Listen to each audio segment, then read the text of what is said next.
قصة بر الوالدين تبكي القلب. كان هناك شاب يعيش مع والدته العجوز وزوجته في بيت واحد.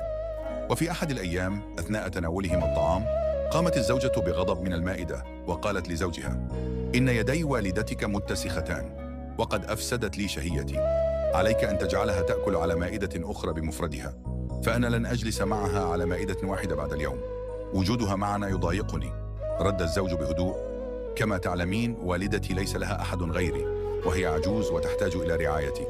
فقالت الزوجة بحزم: إذن عليك أن تأخذها إلى دار المسنين، وإن لم تفعل سأذهب إلى بيت أهلي. ابتسم الزوج وقال: فكرة رائعة، ولكن والدك اتصل بي عندما كنت أتناول الطعام مع أمي وطلب حضورنا جميعا إلى منزله. ما السبب يا ترى؟